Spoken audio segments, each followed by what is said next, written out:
What's going on, guys? Welcome to another Doctor Who Classic Review. Today I'm going to be reviewing the 5th Doctor Peter Davison story, The Five Doctors. This is the big 20th anniversary special episode.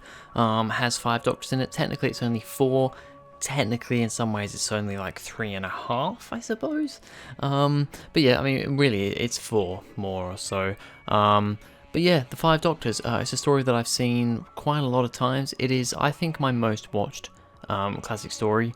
And yeah, I was interested to see what I'd think of it on probably like my 5th or 6th viewing of it for this review, and with a, reviewing mindset as well, see what else I could pick up about it. Anyway, this is The Five Doctors by Terrance Dicks.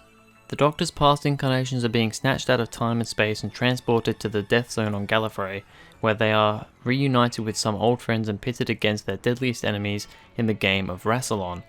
Someone is manipulating the Doctor and his companions in order to claim the most ancient and powerful secret of the Time Lords.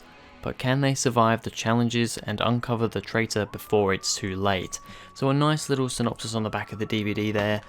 This is a pretty monumental story. We've got 5 but technically 4 Doctors, all kind of uniting together, and yeah, a lot of companions returning, and also just a lot of villains and stuff as well. So it's a big story, probably one of the biggest stories in Classic Who, if not the biggest, to be honest. So yeah, let's get this one started with the cast.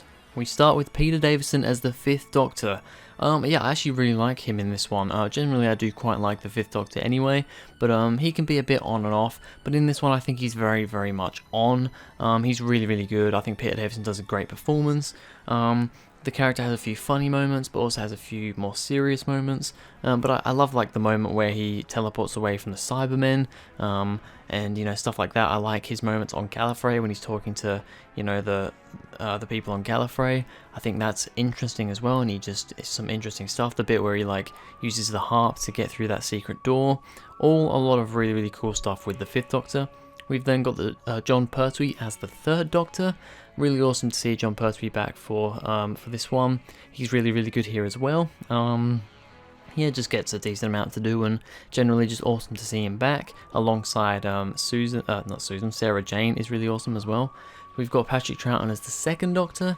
Really awesome to see him back, a Doctor that's really growing on me every time I watch one of his stories. Yeah, I love Patrick Troughton as the 2nd Doctor. I think he's great. And then we've got Richard Hurndall as the 1st Doctor. William Hartnell, I believe, had already passed away by this point, so we wanted the 1st Doctor in this story. We got Richard Hurndall. They decided that he was going to play the 1st Doctor, and I think all in all he does a pretty good job. He's a little bit more kind of energetic, and I don't know, he's just a little bit more energetic than William Hartnell. For what we're used to with the 1st Doctor, but I think all in all he does a pretty good job, and it's just nice to at least have the 1st Doctor in this story, especially when we don't have the 4th Doctor. Tom Baker didn't want to come back for this one. I mean, he pretty much only just left like a year or so earlier, and he wasn't really too happy with the show, and all that sort of stuff, so he didn't decide to come back for this one, which was a shame, but yeah, all in all the Doctors that are in this one, very good. Then for the companions, we've got Janet Fielding as Tegan Jovanka, who's fine. Tegan's not my favourite companion in the world, I've said this before, and in this one she generally doesn't get too much to do. Same goes for Mark Strickson as Visler Turlow. I never know how to say his first name. I think it's Visler, or Viola, something like that. Turlow, anyway. Yeah, he's fine, just doesn't get a whole lot to do. I think the kind of guest reappearing companions get more to do. We've got Carol Ann Ford as Susan Foreman, who I think is pretty good in this story, actually. I generally don't really like Susan from the stories I've seen her in. She seems to just kind of scream and yell and be a bit annoying, but in this one there's none of that, and yeah, I do actually think she's quite good. Nicholas Corney as Brigadier Lethbridge Stewart. He's always good. I mean, when is he not good? It's awesome seeing the Brigadier back, and I think he's actually probably one of the better returning characters because he has history with, out of the Doctors that we've got all together, the 1st, 2nd, 3rd, and 5th, he's met the 2nd, 3rd, and 5th Doctors. And he's also, of course, met the 4th. So seeing him play against the other actors and the other Doctors It's just a really awesome dynamic. And then we've got Elizabeth Sladen as Sarah Jane Smith. Really, really awesome to see her back. Sarah Jane, one of the best companions in the show's history. So yeah, awesome to see her back, and having her kind of partnering up with John Pertwee, the third Doctor, is really awesome as well. I imagine if the fourth Doctor was in this story, they'd probably have paired her up with him, but yeah, it's actually really cool, and in some ways maybe even better seeing her with John Pertwee again, since we did only get one series of her with him back in the day. Alright, so now we get onto the good and the bad. Starting off with the good. The first, second and third Doctors returning. Yep, like I said in the cast stuff, it's really awesome to see all these Doctors together. If the fourth Doctor was here as well, it would have been a perfect story. Sadly though, Tom Baker didn't want to return. But still, having the first, second, third and fifth Doctor all together, really, really awesome stuff. I always love multi-Doctor stories. Even if the plots aren't very good, it's just really awesome to see multiple Doctors connecting with each other. We've also got Sarah Jane and the Brigadier returning, and also Susan.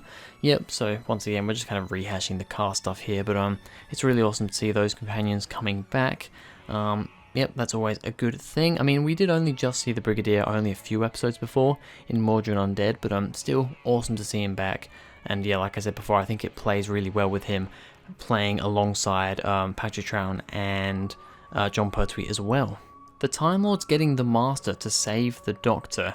I think this is a really interesting concept.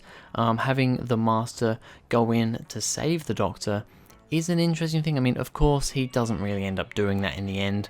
I mean, one minute he kind of is, and then the next minute he isn't. He's a bit all over the place, but I generally think it was an interesting idea, an interesting thing to do. You know, giving him the, you know, at first he was like, oh, why would I ever do that? Why would I save the Doctor? And then they say, well, if you save him, we'll give you a whole new selection, a whole new, cycle of regenerations, because of course the Anthony Ainley Master was technically the last +1 of his regenerations, because Roger Delgado was his last regeneration. Then he was the decaying Master because he didn't have any more cycles left, and he just kind of chose Anthony Ainley as a body. So this was his last regeneration. He couldn't regenerate again. So giving him a whole new regeneration cycle, offering that to him, I think was a really good, motive for him, and I think it works really well. The Doctor's worst enemies all in this story. So of course, like we just said, we've got the Master, obviously pretty much the Doctor's biggest enemy, and also friend, which is a great dynamic there. So having him, we have a Dalek very briefly. Daleks actually weren't too prominent in this story, which in some ways is actually nice to see because they were quite overdone and still are. But yeah, we did at least get a Dalek a little bit for one scene. The Cybermen actually play a fairly large part in this story, probably one of the bigger villains alongside the Master, doing quite a bit. I actually did quite like the Cybermen in this story, so it was awesome to see them. We also have a brief appearance of a Yeti. We see a Yeti with the second Doctor and the Brigadier in the cave. It's nice to see one of those again. We don't get a massively great look at it, but it's just cool to see it there. And they do acknowledge that it is a Yeti, so that's a nice little thing as well. And then, I mean, it's not a returning villain, it's a new one. The Raston Warrior Robot, I think, was really cool. Actually a really cool villain that I don't think we've seen since. Don't think we ever saw again. Yeah, just a really interesting design, very sleek, very just smooth. And yeah, I mean, I'd love to see something like that again. I think it actually, I mean, it didn't do a whole lot in this story. It was just kind of there to kill a few Cybermen, really, and scare the third Doctor a bit. But yeah, I do quite like its design and its, its thing where it kind of goes by movement. It can't see it. If you move even slightly, it knows where you are and it'll shoot at you. So yeah, I thought that was pretty cool. Talking about the Raston Warrior Robot, the robot killing the Cybermen, I thought was a really cool scene. The third Doctor and Sarah Jane are hiding from this robot, and then the Cybermen come out, and because it detects the movement, it starts killing all the Cybermen. Of course, the Cybermen don't know what's going on, so they just keep going at it and trying to shoot at it and all this sort of thing, and they just get absolutely obliterated. There's like a whole army of Cybermen. They just get destroyed by this robot in a really awesome, exciting action scene that I just thought was really cool. Each Doctor using a different entrance to get to the Tower of Rassilon, or the Black Tower, or whatever it's called. yeah, I thought that was cool. You know, they mentioned that there's 3 ways of getting into this tower. You can go at the top, just through the front entrance, or below. And I like how, I think the first Doctor uses the main entrance, the third Doctor uses the top entrance, and the second Doctor uses the bottom entrance. So I like how they did utilize all 3 of those. I thought that was really good. I would have hated for them to say, oh yeah, we've got all these entrances, and then for them all just to use the front door. So I'm glad they didn't do that. Cameos for Liz Shaw, Mike Yates, Jamie, and Zoe. I actually totally forgot. Like, I've seen this story a few times. I totally forgot about these cameos. Yeah, we see Liz Shaw and Mike Yates. They come across the third Doctor. It turns out they're just actually like these, what they call ghosts. It's just kind of in their head, they're trying to trick them, they're not actually there. And then we see Jamie and Zoe for the second Doctor. So I just thought that was really cool, played by their respected actors and actresses as well. So that was an awesome little scene there that I totally forgot about. And then we finally have the Doctor being appointed President of Gallifrey. Right at the end, the 5th Doctor gets appointed President, and he, you know, he's obviously, he doesn't want to be President of Gallifrey. He doesn't want that sort of authority, I suppose, that responsibility, but he kind of tells them what to do. He's like, alright, now that I'm president, you will do this, and I'm going to run away, and I'll tell you what else you can do once I get back. Of course, he's not going to come back for quite a long time, so yeah, I thought that was just an interesting thing, him getting appointed to president. I thought that was quite nice. So finally, for the bad stuff, there isn't really much to say, if anything. Only thing I've written down is that the 4th Doctor isn't in this story, but I can't really give that I can't really do anything with that, like put that against the story, because ultimately there wasn't really anything they could do about it. Tom Baker said that he didn't want to take part in the story, and I don't think it would have been right to recast him for this, so I can't fault the story. I can't, you know, give the story a worse rating or anything, you know, put the rating down just because of that, because I don't really think it's their fault. So yeah, apart from that, I mean, the plot's decent. I think it's quite interesting. It's not the most kind of down-to-earth crazy plot, but it works, and generally it's just a fun episode. So yeah, there isn't really anything else bad I have to say.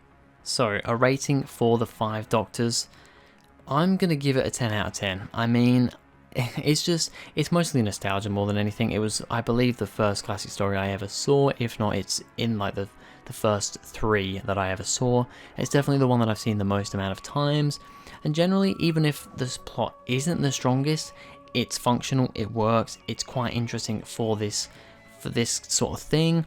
It's mainly the you know, all these Doctors being together, all the companions coming together, just all this stuff, and generally a different feeling story, because this is kind of it's kind of a movie length, and it's not split up into episodes. It kind of flows a lot better as well, even though it's not the most action-packed at a lot of spots. It just flows better because of how long it is, how there's no episode breaks, it's just one continuous thing. So yeah, a 10 out of 10 is what I've got to give the 5 Doctors. It's possibly my second favourite 5th Doctor story. I don't know whether I'm putting it above Earthshock or not. I think I'm going to, but yeah, I don't think it beats Caves of Androzani, but yeah, it's definitely a good one. But anyway, that's going to be it for this video, guys. Thank you very much for watching. If you enjoyed, please go ahead, like and subscribe. Go into the description, follow me on Twitter, that would be awesome. And I'll see you guys in the next video.